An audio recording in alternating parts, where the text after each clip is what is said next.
दोस्तों, Aztecs remedy channel में आपका स्वागत है। मैं हूं लक्ष्मीकांत। दोस्तों, आज आपको मैं सोहम के बारे में, जो श्वास की क्रिया से किया जाता है, संक्षेप में बताने की कोशिश करूंगा।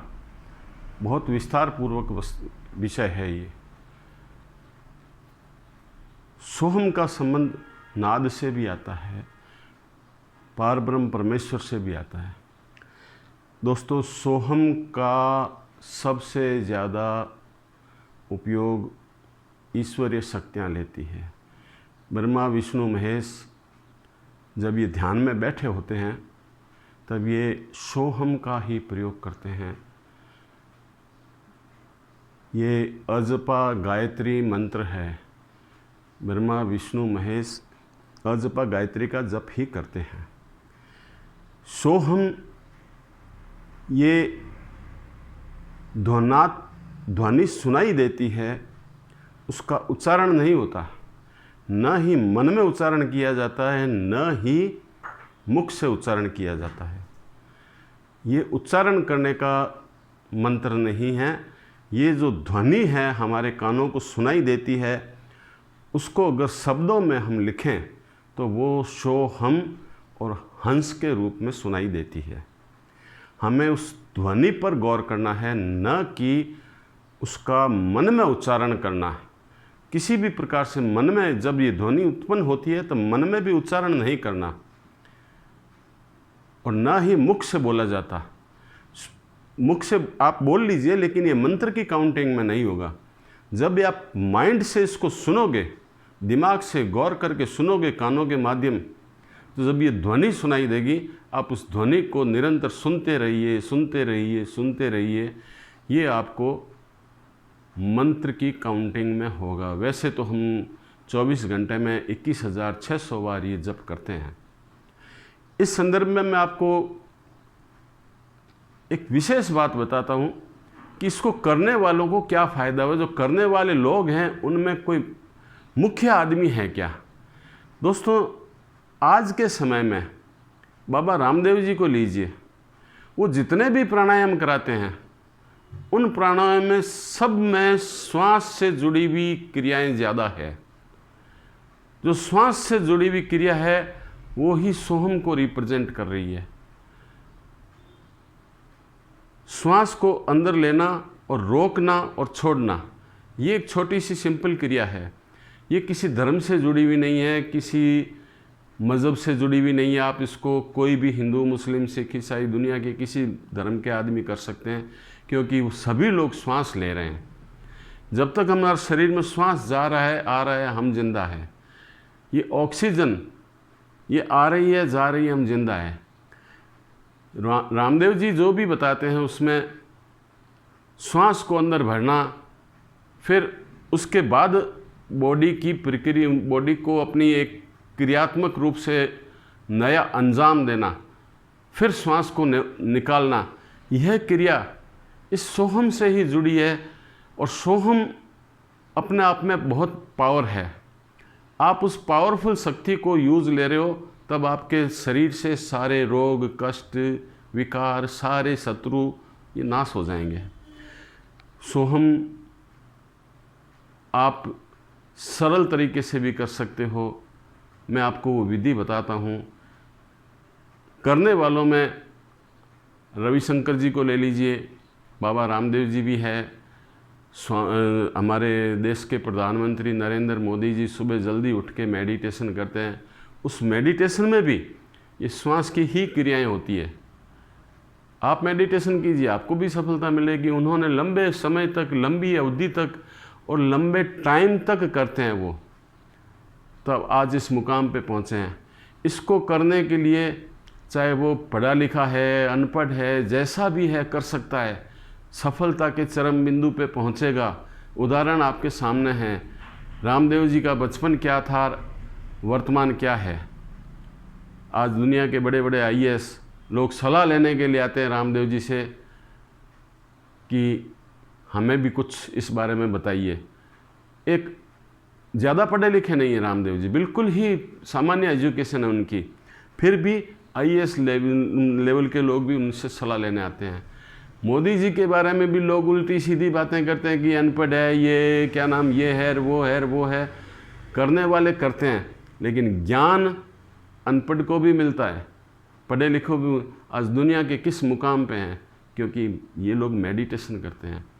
जिस समय विवेकानंद जी ने पढ़ाई की थी, उन्होंने पता नहीं कितनी पढ़ाई की होगी, आचार्य रजनीश ने कितनी पढ़ाई की होगी, लेकिन ये पढ़ाई जो सोहम से जुड़ी हुई है, मेडिटेशन से जुड़ी हुई है, श्वास को अंदर लेकर रोक कर छोड़ने की प्रक्रिया है, अगर उसने किसी को समझ लिया, उसके लिए एजुकेशन मायना नहीं रखती। ये तो कोई भी कर सकता है, बच्चा भी कर सकता है। दोस्तों, मैं आपको इस प्रक्रिया को ज़्यादा वीडियो को लंबा ना करते हुए संक्षेप में बताने की कोशिश करता हूँ और इसका महत्व समझा देता हूँ। पहले तो ये ऑक्सीजन बॉडी के अंदर लेना और छोड़ना हर आदमी का काम है, हर जीव का काम है। अगर मछली भी पानी के अंदर है तो वो भी ऑक्सीजन ले रही है, क्योंकि पानी में भी ऑक्सीजन की मात्रा है। H2O, हाइड्रोजन के 2 अंश, ऑक्सीजन का 1 अंश। तो ऑक्सीजन की मात्रा पानी में भी है, वहाँ पर भी जीव रह रहा है। तो ऑक्सीजन के बगैर कोई जीव जिंदा नहीं है, और ऑक्सीजन ही ईश्वर है, ऑक्सीजन ही राम है, अल्लाह है, ईश्वर है। क्योंकि मुसलमान भी श्वास ले रहा है और छोड़ रहा है, वो उसको अल्लाह के नाम से कह रहा है। क्रिश्चियन भी ले लो, सिखों को भी ले लीजिए, सभी वर्ग के लोग इसको लेते हैं। तो इसका जाति से कोई संबंध नहीं है, इसका एक प्रक्रिया से संबंध है जो ईश्वर के नाम से परे ईश्वर का नाम है। जो भगवान को हम मानते हैं, ब्रह्मा विष्णु महेश, ये भी इसी का ध्यान करते हैं, तो वो ईश्वर से परे हो गया। हमें तो इस प्रक्रिया को करने की विधि देखनी है, समझनी है। हम इस विधि को कैसे कर सकते हैं?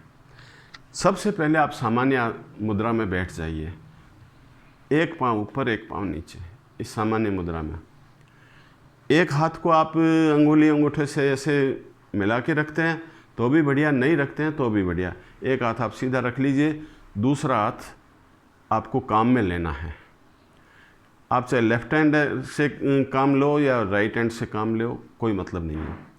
इसको हम इस ढंग से करेंगे।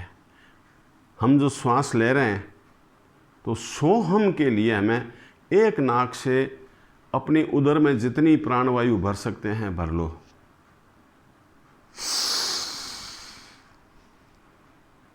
हमने अपने पेट में, फेफड़ों में, उधर जो भी कह सकते हो, जहाँ पर भी ये वायु रुकी है, हमने श्वास को भर लिया, ऑक्सीजन को भर लिया, राम को भर लिया, ईश्वर को, अल्लाह को भर लिया।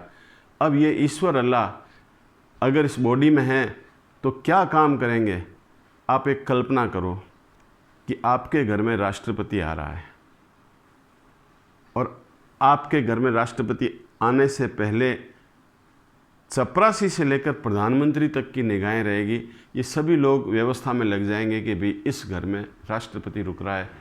आपके घर के इर्द गिर्द इतनी सफाई हो जाएगी, यहाँ तक कि गुंडे मवाली है वो भी भाग जाएंगे, चोर उच्चके भाग जाएंगे। ऐसा कोई नेगेटिव इफ़ेक्ट वहाँ होने वाला नहीं होगा, सारी पॉजिटिविटी वहाँ आ जाएगी। कहने का मतलब, एक राष्ट्रपति के आने से सारी सुख सुविधाएं मिल रही है।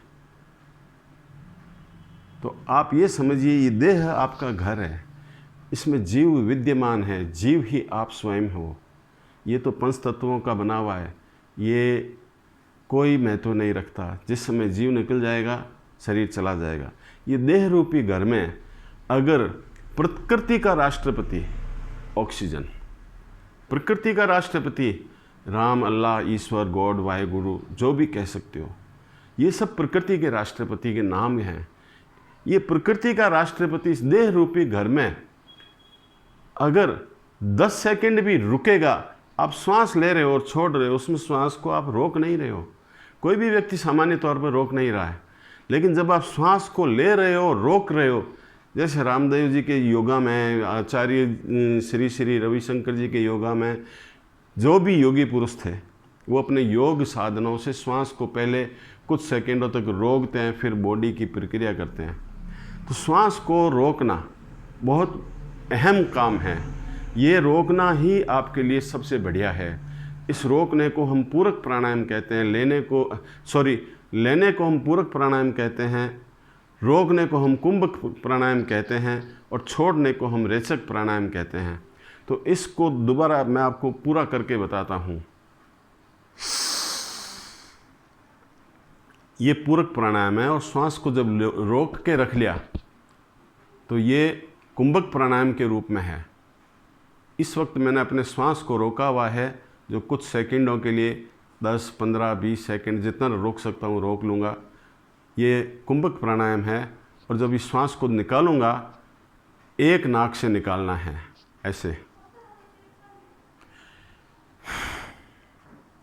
ये निकालने को हम के नाम से जानते हैं, और इसको रेचक प्राणायाम के नाम से पहचाना जाता है।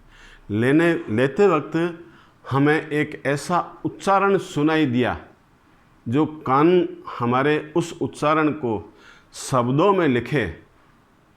कान ने जो सुना है और हमें अपने दिमाग से उस ध्वनि को शब्दों में लिखे, तो वो शो के नाम से संबोधित होगी। दोबारा गौर करके आप सुनिए।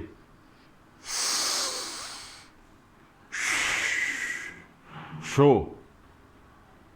ये हमें जप करते वक्त ना तो मुंह से बोलना है, ना ही मन में बोलना है। हमारे काफ़ी विद्वान आदमियों के वीडियो मैंने देखे भी थे, लेकिन वास्तव में अगर शास्त्रों की बात को पढ़े जाए, आप इसको अग्नि पुराण में पढ़ सकते हैं, आप इसको छंदोग्य उपनिषद में पढ़ सकते हैं, आप इसको गीता में भगवान ने इतना संकेत के रूप में बताया है। गरुड़ पुराण में भी इसका उल्लेख बहुत बढ़िया है, 14-15वें अध्याय में शायद इसका उल्लेख है गरुड़ पुराण के। आप इसको पढ़ के समझ सकते हैं। इसमें कहीं ये नहीं कहा गया कि हमें इसका उच्चारण करना है, मन में करना है, ऐसा कहीं नहीं कहा गया। हमारे कुछ विद्वानों के वीडियो मैंने देखे भी थे, उसमें ये कह रहे हैं कि मन में ये जाप करो। मन में भी नहीं करना, आपको सिर्फ ध्वनि को सुनना है और ये क्रिया करनी है। ये क्रिया और ध्वनि, उस ध्वनि को हम उच्चारित करेंगे, शब्दों में लिखेंगे, तो हमें ये शो और छोड़ते वक्त हम स्वर का उच्चारण महसूस होगा। इसको हम लिख सकते हैं सो हम। लेकिन मंत्र की काउंटिंग के लिए कि आपने कितनी देर सोहम का जप किया है, ये अजपा गायत्री का जप है। हमने 10 सेकंड ईश्वर को रोका है। सबसे बड़ी और अहम चीज़ है श्वास को रोकना। दोस्तों, श्वास को लेना और छोड़ना हर कोई कर रहा है, हर कोई व्यक्ति कर रहा है, हर जीव जंतु कर रहा है। श्वास को लेता है, रोकता है, जैसे ही अंदर गई तुरंत बाहर आ जाती है। श्वास को रोका किसने? जिन लोगों ने रोका है, चाहे जाने अनजाने किसी रूप में रोका है, और रोकने की क्रिया रोज़ करते हैं, उन लोगों के देखिए जो भी मेडिटेशन करते हैं उसमें श्वास को रोकने। अब कुछ ये भी तरीका है, जैसे हमने दोनों नाक से जब श्वास लेंगे तब हमें सो हम नहीं हंस के रूप में सुनाई देगा। और ये ध्वनि आप सुबह एकांतवास में उठ कर के करिए।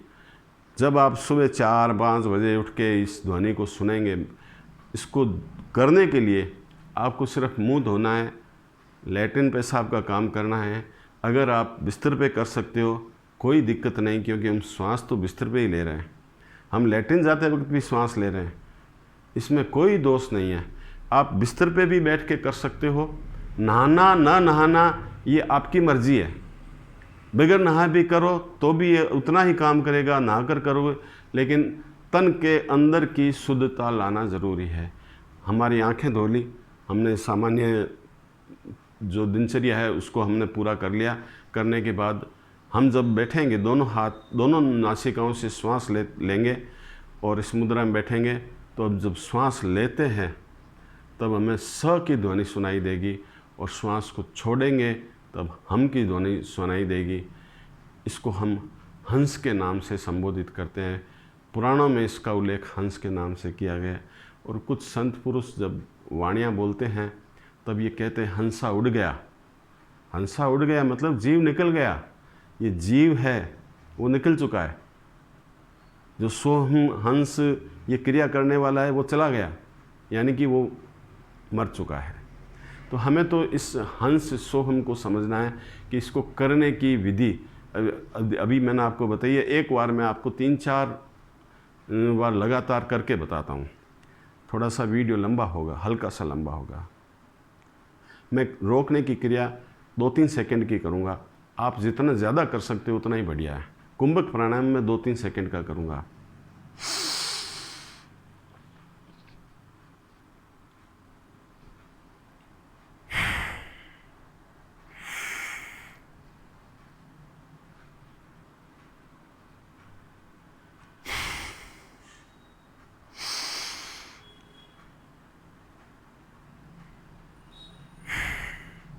मैंने कुंभक प्राणायाम 2-3 सेकंड के लिए किया है।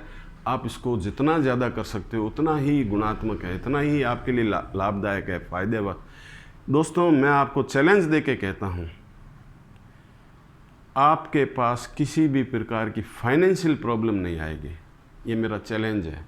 आप इस विधि को कीजिए, आपके सारे रास्ते खुले नज़र आएंगे, सारे बिजनेस खुल जाएंगे। ये बहुत ही गुणाकारी और सामान्य, हर व्यक्ति, हर जाति, हर धर्म के लिए है। अब इसमें कुछ लोगों ने ये बताया है कि नासिका को इस ढंग से बंद करो, इस ढंग से बंद करो।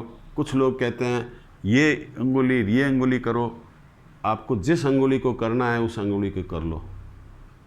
आप ऐसे भी कर सकते हो, आप ऐसे भी कर सकते हो, आप ऐसे भी कर सकते हो, जैसे कर सकते हो। अर्थ इतना ही है कि हमने श्वास को लिया है और रोका है। सबसे अहम बात कुंभक प्राणायाम है। इस कुंभक को समझ लो। आपका कल्याण ना हो तो बताना। सबसे गुणात्मक चीज़ यही है और आप इसको कीजिए।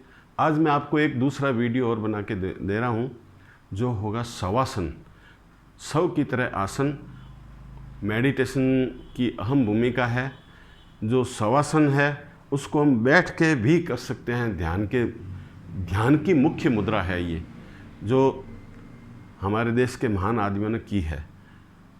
वो बैठकर करते हैं। मैं उसको शवासन के रूप में आपको इसलिए बता रहा हूँ कि जो आलसी व्यक्ति है वो भी कर सकता है। जो आलसी व्यक्ति है, नाकारा समझता है कि मैं बिल्कुल नाकारा, कुछ नहीं कर सकता हूँ, मेरे शरीर में इतना आलस है, ये है, मैं नास्तिक हूँ, वो भी शवासन की क्रिया को कर सकता है। धीरे धीरे वो बैठ के करना करेगा, बैठ के वो क्रिया करेगा तो उसका कल्याण होगा। शवासन से हम किस ढंग से फ़ायदे उठा सकते हैं, मेरा दूसरा वीडियो होगा, उसमें आप देखना। मेरे वीडियो आपको कैसे लगते हैं, अच्छा लगे तो आप इसको लाइक ज़रूर करना, सब्सक्राइब करना। मेरा हौसला बढ़ेगा, मैं आपको बढ़िया से बढ़िया वीडियो दूंगा।